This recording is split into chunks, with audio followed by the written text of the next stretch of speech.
What up, fight fans? So we're doing a live edition. Haven't had a chance to do an actual prediction video for this weekend's card. The obvious return of boxing on primetime network TV, as obviously the debut of the PBC boxing program from Al Heyman and the Adrian Broner, John Molina Jr. is going to set the card off. Or if I think it's Abner Mares. I think it's this card that he just got added in. But the main event, obviously, Keith Thurman and Robert Guerrero. And, you know, both of these fights, man, are fights we would have seen on HBO, Showtime. So, you know, for you know, the level of, these fights, you know, most casual fans are probably not going to know who Keith Thurman is or Robert Guerrero unless they saw, you know, the Mayweather fight. And with Adrian Broner, you know, some of the casuals know him, but, you know, I don't know a lot of casual fans that know who John Molina is. But obviously this is the first, you know, the debut show, and they're going to really, obviously, next month usher in the Danny Garcia, Lamont Peterson card with Andy Lee and Peter Quillen on, you know, the undercard of that. But, you know, for the hardcore fans, I mean, this is just like, you know, we've been waiting for this for shit, man. Like, at least for me, for somebody who's been following boxing for close to 20 years, as far as like really, you know, watching fights, you know, we've been waiting for the casual boxing fan to see what we see on a normal basis, be it on Showtime or HBO or what have you. But I'm excited, man. I'm going to talk about the fights in a second, but one of the major, I guess, news points that got, you know, put out in the kind of went under the radar. I kind of picked it up late, but apparently Miguel Cotto has inked a deal with Rock Nation. Now, this is really sending shockwaves, I guess, through Top Rank, because from the article that I read on Boxing Scene today, there was talks of this fight actually happening, and, you know, for whatever reason, it never occurred. Or you know, they were talking about, you know, the Rock Nation and Miguel Cotto meeting. You know, it kind of, like I said, went under the radar, but now out of nowhere, there's talk of Miguel Cotto tomorrow going on ESPN First Take. I'm assuming to talk about the Mayweather-Pacquiao fight and, you know, them pick his ear, which, I mean, if you've seen any Miguel Cotto interviews, it's really hard to do. He gives you very vague answers, and but apparently he's going to make an announcement, and the announcement is that he's signing the Rock Nation. So this is, I mean, major news for Rock Nation. But I think when you start to backtrack and reading the article, Todd DeBuff was more so, way more than Bob Arum, was the one that was always dealing with Miguel Cotto on a personal level. I mean, these two have become friends and family, so to speak. So based on the article,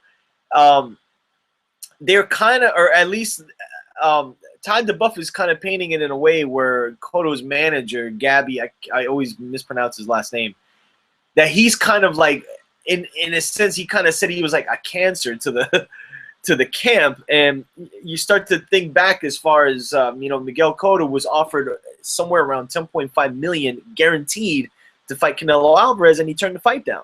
So, you know, granted, Canelo and Oscar wanted that May 2nd date. They're obviously not getting it. They're fighting James Kirkland, which I'll speak about in a second.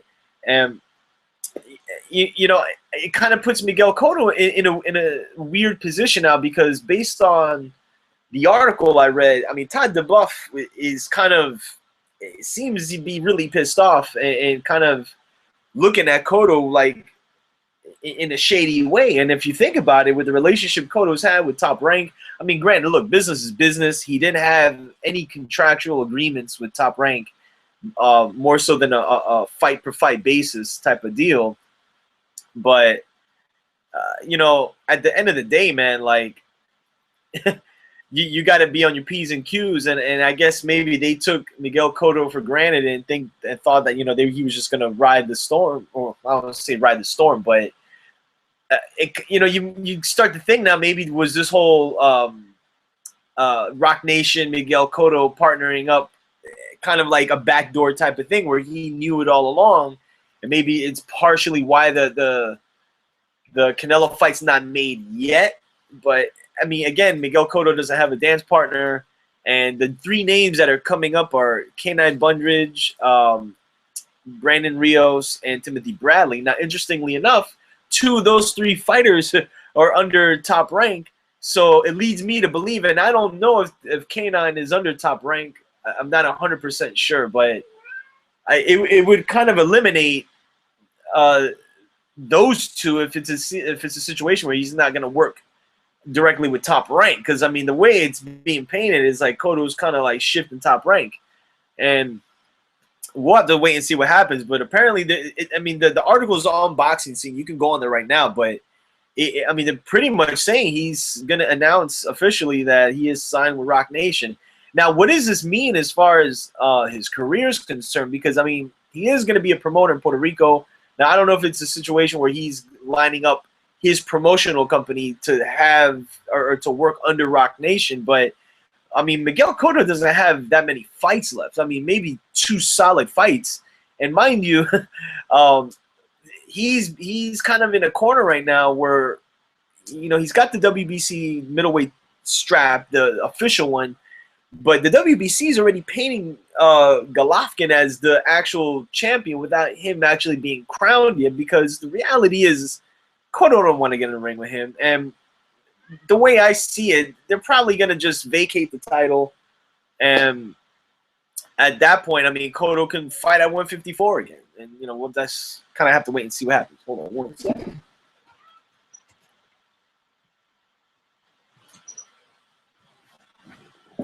Any case, so yeah, so I mean, I really don't know what's gonna happen with Miguel Cotto, man. I think he kind of,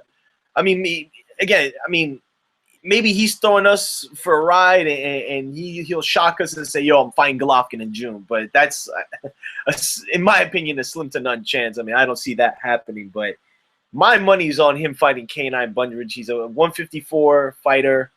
I think if he made Brandon Rios or Timothy Bradley come up to even 155, I mean, it's like, what does he have to gain from that? Or it's just kind of like leaves a sour taste in your mouth for the fact that we were supposed to see a Cotto Canelo fight, and that's not happening. And with Canelo, obviously we saw now he's officially fighting James Kirkland May 9th. They had the press conference today. And it's obviously going to be in Texas. They're saying 15,000 tickets have already been sold. I mean, again, take that with a grain of salt. But, I'm expecting a 30-plus thousand attendance. And, look, Canelo Alvarez has a big fan base. Is this the smart fight to take with James Kirkland? Probably. James Kirkland hasn't been the most active guy.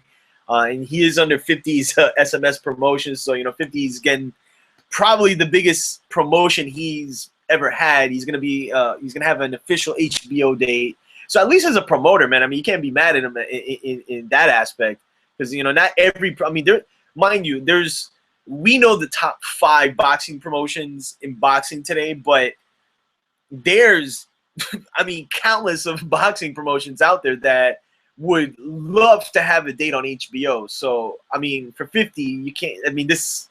It's a win-win in the sense of he got the date, and if Kirkland loses, I mean, it is what it is. But I think with Canelo, man, I mean, I think this is kind of a deal where, like I said, Kirkland is not the best opponent I think he could have fought, but a lot of us boxing fans understand he's not going to go in there with one of the, the Charlo brothers or with Andrade. He's obviously not fighting Lara again, but the thing I don't understand, though, with Canelo Alvarez, and he said in an interview a couple days, I think yesterday, where they asked him, what's your plan? Are you moving up to 100 to 160? He said, no, I'm comfortable at 155. But I'm thinking 155 isn't a real division. It's 154 and 160, and I don't know how they're gonna really play this out with Canelo as far as these guys that he's gonna fight. Because my thinking is that after the summertime, depending who Cotto fights and if he wins and if Canelo beats Kirkland, I think they're obviously going to, try to make this fight happen again and try to negotiate again. Now, depending on who Cotto fights, whether it's on pay-per-view or not, and depending where it's at, you start to think, like, if Canelo has a big attendance and they're both HBO dates and Canelo comes out of there with the bigger date, as far as the bigger numbers, Cotto might have to concede a lot more in the second negotiation than in the first. Because, I mean, at this point, I'm thinking Cotto's going to vacate the 160 strap, which is really going to leave Golovkin there to basically fight for the vacated title. And, Cotto at that point doesn't have a chip to negotiate with, because I think, they were going to put the middleweight title on the line, and Cotto, and the fight was going to be at like 155, 156, and, I think both guys would have been fine with that. But in this scenario, if Cotto and Canelo win their respective fights, and let's just say, for argument's sake, Cotto doesn't have as big an outing as Canelo, well, guess what? He shot himself in the foot, because now Canelo has more of an edge. I mean, he has obviously a more current, viewership, if that becomes the case. So at that point, too, man, at least for Cotto, if he's got like 1 or 2 fights left, man, he's got to somehow try to make that fight, because Canelo is really going to be the last real big money fight that he could potentially have. I mean, and again, we don't know what's going to happen with Mayweather and Pacquiao. As far as if Mayweather wins, is this Cotto get a shot at him? But, like, again, who wants to see? As a boxing fan, I don't want to see that fight again, and I don't think the casual fans really want to see that at all. So, we'll kind of have to wait and see what happens with good old Miguel Cotto and see what his ultimate decision is, and maybe we'll get that tomorrow, and maybe he'll announce it on ESPN First Take. So, on to the matters at hand. This Saturday, the return of boxing on primetime network TV, NBC, 9 p.m. Eastern Time, as we're getting a triple header, but I forgot who Abner Mars is fighting, but the main 2 fights that, we are really looking forward to is obviously the Adrian Broner and John Molina Jr. fight, as well as with the main event with Robert the Ghost Guerrero and Keith Thurman. Now, like I said, these are 2 fights that last year would have been on Showtime. And I think for boxing and for the casual fans who've been out of the loop, this is an opportunity for really the casuals to get a glimpse of what boxing looks like today. Because for us, for the boxing fan, I mean, this is great. I mean, we've been calling for this for a long time, but I made mention of this on the GYGB podcast that we do every Monday night at 9:30. And I think for the casual fan that's striving for a heavyweight, and people are looking for the next heavyweight boxer to kind of hold the sport in the palm of their hands. I mean, I think the casual fan has to realize that times have changed. The heavyweight division isn't what it once was. And granted, we got Deontay Wilder, who could potentially be fighting Vladimir Klitschko in the next year. Even if and when that fight comes to play, the stock of heavyweights still, there isn't a lot of guys like how it was maybe in the late 70s and going into the 80s, and even in the 90s, where you had the Riddick Bowes, the Vander Holyfields, Tyson, when he got out of jail, Lennox Lewis, Razor Ruddock. I mean, there was a lot of guys, but I think the reality is that boxing is being ran by everywhere from 126 to 175. And when you look at Floyd Mayweather, I mean, Floyd Mayweather is the heavyweight champion as far as popularity is concerned in the United States. So I don't think it's a situation where the casual fan needs to see another dominant heavyweight. I think they need to get in touch with the current state of boxing. And even in the 80s, man, I mean, look, Sugar Ray Leonard took the helm from Muhammad Ali when everybody thought boxing was going to be dead in the late 70s, when Ali was set to retire. well, Sugar Ray Leonard took he took that crown and ran with it. And then after Ray Leonard, you know, Oscar De La Hoya, he took it and ran with it. And obviously Floyd Mayweather's taking it to bigger heights. So, you know, it's kind of like, you know, boxing is just a peculiar sport like that. And I think for the casuals now to get a glimpse of fighters like this, such as an Adrian Broner and a Keith Thurman, who are potential future stars.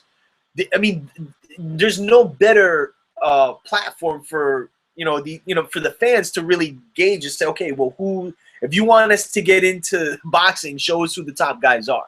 And as far as Al Heyman's concerned, I mean, he's got about like 80 to 90% of the major stock in boxing on lock. As far as fighters are concerned, which is, I think, why he's getting all these separate dates to put certain guys on certain networks that make sense. So with the first fight, you know, to really talk about that one is the Broner and John Molina fight. And really, man, that fight, when I heard it was mentioned, I was like, wow, okay, like they're really trying to gain an audience. You know, John Molina, man, has been a guy that he's been described as an overachiever, and that's probably the best way you can sum it up, man. I mean, the reality with him is, I mean, he's fought top guys and he's come up short, and then, you know, he fights a guy like Mickey Bay, who's a guy who's on the come up and being heralded so high, and then, you know, lo and behold, you know, he's losing the fight. Speaking of Molina, and then he just right in the end, man, just clocks Mickey Bay and wins the fight. So from that, you know, he goes into a Lucas Matisse fight. Well, not directly, but he fights Lucas Matisse. And, you know, this is a fight that Lucas Matisse was supposed to just wipe Molina out. And he managed to drop Matisse twice, which I don't think any fighter's done in one fight. So you look at that, and mind you, yeah, he did get beat. And he did get beat afterwards against Humberto Soto. But for some reason, man, like, why does John Molina pose a threat, in a sense, to Adrian Broner? Well, we got to look at where Adrian Broner's coming from now. You know, prior to him fighting Marcos Maidana, you know, he was being heralded as the next Floyd Mayweather, by some, I mean, not all. But, you know, you've seen flashes of his brilliance and the talent that he has, but then, like, then you just see things that it's like, you know, are you taking your craft serious, whether it's inside or outside the ring? And just little mistakes on the defense department that I tend to think, like, you know, if he gets in there with a certain style or a puncher or somebody who can push him, it's going to be a difficult fight for him. And I think we ultimately saw that when he fought Marcos Maidana. Now, again, me, along with many others, believe that he didn't make the right decision going from 135 to 147. Now, you know, Roberto Duran did it, Shane Mosley did it, but again, these guys, those two were exceptional fighters. I mean, it's tough for me right now to call Adrian Broner an exceptional fighter. I mean, I think he's very talented. I think he has all the tools, man. It's just, there's just certain things that I've seen early on that I have been a trend when he gets in with certain style matchups. And the popular, you know, prediction for this fight is Broner going in there being too fast and giving him too much movement and making it really tough for John Molina to land. But I think what we tend to forget about Adrian Broner, man, is he's a guy opposite of Floyd, where Floyd likes to kind of like fall in love with his defense. Broner will kind of sit there in the pocket with you and just trade, because he's an offensive-minded guy, and it's partially why he makes fundamental mistakes, whether it's going back too much, leaning back a little too much. And one of the intangibles in this fight that I don't think has been touched on is that Adrian Broner's like 5'6.5". You know, he's not a very big guy at all. And John Molina's he's like 5'10.5", almost 5'11", and he's a guy who could maybe fight at 147 if and it wouldn't be a problem for him. And, you know, he's fighting at 140 now, and he's a big 140. and he looked bigger than Matisse. Now, where I think Matisse gave him trouble was just like he was applying a lot of pressure on Molina. When I look at Broner, man, Broner tries to be a counterpuncher, and he likes to let his hands go, but not a lot of head movement, not a lot of lateral movement, and I think he's gonna find out that while John Molina has kind of fallen short, he's been in there with experienced guys, maybe on par with Broner, and I tend to think of the style matchup, and I tend to think of how I think Molina will bring this fight to Broner, and the one punch that I saw that Broner still gets hit with is the it's like a looping right hand, and Emmanuel Taylor was throwing that almost all night and hitting him all night, and that's something I thought they would have brushed up on, because that was like one of the #1 punches that Maidana landed constantly throughout their fight. But I think it comes down to just certain fundamentals that, like, I don't know if he really brushed up on or focused on more so than just letting his hands go. So I'm going out on a limb here, man. Like, I'm calling for an upset, and I think Molina's gonna. I don't think he's gonna respect Broner's power, man. Like, I don't think Broner hits that hard above 135, and we haven't, minus him uppercutting, Emmanuel Taylor down. I mean, his power isn't that menacing that it's gonna back Molina up, and the more I picture this fight in my head, I just see Molina being bigger, pumping that jab, and making it a dogfight for Broner. And Broner, I don't think, has shown the ability to kind of adapt and turn the fight in his direction. Like, if you make it a dogfight, I think he's just going to be in there with you. It's just in the sense, like with Taylor, Emmanuel Taylor was trying to do that. He just couldn't crack an egg. Where with John Molina, I mean, he's not the hardest puncher, but I mean, he's proven he can hurt people. So I'm calling an upset here, man. I mean, I'm not very anti-Broner. I mean, I'm just looking at the style matchup, and I kind of like ignored the size factor, and I think Molina is going to be able to impose his size on Broner and be able to just make it very hard for Broner to get anything off on a consistent basis without himself getting hit. And the thing with Broner too is when he gets hit, man, he gets very timid, and he doesn't fire back, you know. And I don't know, man. I think John Molina is gonna have probably his best night, you know. And again, man, like, I'm in the minority. I've talked to a few people who kind of agree with me, but I'm in a high minority in this. But I'm going with Molina by I mean, I don't know. I mean, I don't know if it's a decision or not, but I just have this crazy feeling he's going to win this fight. So as far as Keith Thurman and Robert Guerrero is concerned, I mean, I'm not going to beat around the bush with this one, man. I mean, I think this is going to be Keith Thurman's coming out party. Pause. Robert Guerrero, to me, at lightweight, you know, he fought guys like Joel Casamayor, Michael Katsidis, but at 147, man, I mean, he made the leap, and he didn't have a lot of fights there, with the exception of like Berto, and then, you know, he gets into the fight with Mayweather, who's, you know, the #1 fighter in the world, and it's just, I just don't see, like, with some of these fighters, man, like the pecking order that they go through, or the stages they go through, where it's like even like with Canelo, where it's like, all right, he's starting to fight, you know, top level guys, and then just fights Floyd Mayweather. I'm like, goddamn, man. I think in this fight, man, like, I think with Keith Thurman, he got a lot of negative criticism in the Bundu fight. But I watched the Bundu fight again, and, you know, I think I can see where people can say, like, oh, well, you know, he made some mistakes, or he wasn't as effective. But, like, when you really watch the fight, man, I mean, he was punching on the move. Bundu kept coming, and at the same time, Thurman was winning like almost every round. I mean, I think I maybe gave Bundu like 2 rounds at best, and he did manage to knock him down. But I think when you watch that fight again, and you watch some of the other fights that Thurman's been in, he showed some dynamic in his game, man, or showed some dimension in his game. And with Guerrero in his last fight, I can't recall the Japanese fighter he fought, but he fought the wrong fight, man. And mind you, man, like he's fought the best in the world.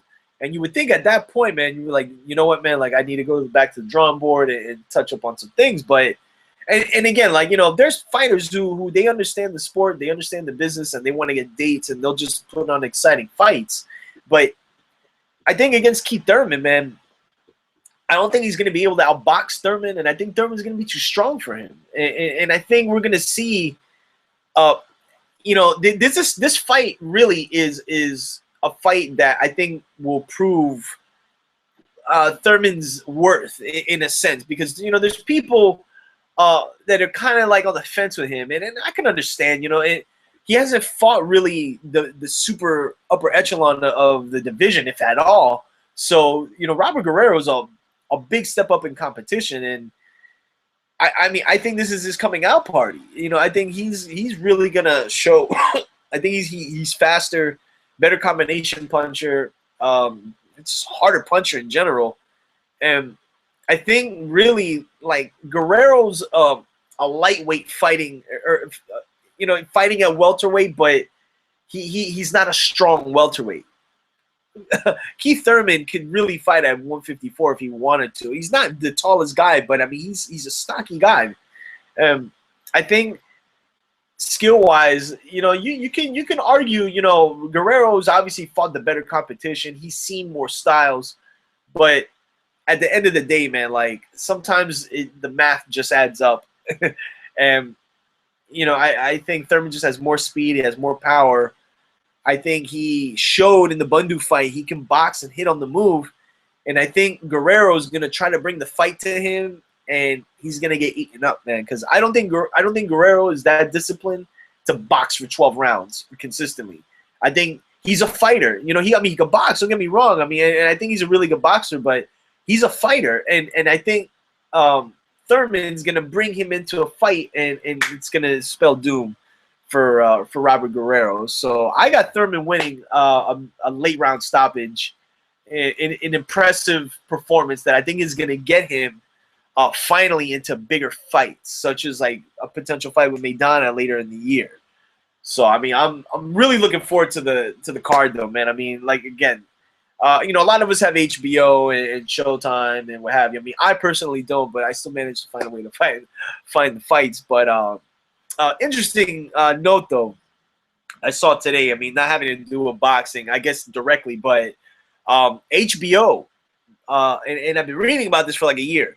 They're in the process now of putting out their own streaming live app, whether it be on, you get it online or through Apple TV, the Roku, where you don't have to have cable and you pay a $15 a month fee to have access to live HBO, which will be groundbreaking, man, for cable subscribers or people who cut the cable like such as myself. That I'll pay $15 a month for HBO because I don't want any of the other channels. But if you can give me Showtime and HBO on a separate fee, I'll take that shit. So, but that's pretty much all it, man. This weekend, like I said, the return of boxing to NBC Network, 9 p.m. Eastern Time. Adrian Broner, John Molina, Keith Thurman, and Robert the Ghost Guerrero. It's hopefully going to be a great card. And I mean, I can't see how it's not. It's good, two good, solid matchups, two exciting styles, or fights with exciting styles. And with Miguel Cotto, we'll have to wait and see. You know, obviously, we find out more tomorrow as to this whole Rock Nation move and who he's going to fight next. So, as I always say, subscribe, hit the links, and I'll be back actually after the NBC card. I'll be doing a live podcast, and like I always say, shoot me your emails, and I could be having my man Coltrane from GYGB on as well. Could make it on today, but we'll get him on the next one. So as I always say, subscribe, hit the links, and I'll be back with you soon. Peace.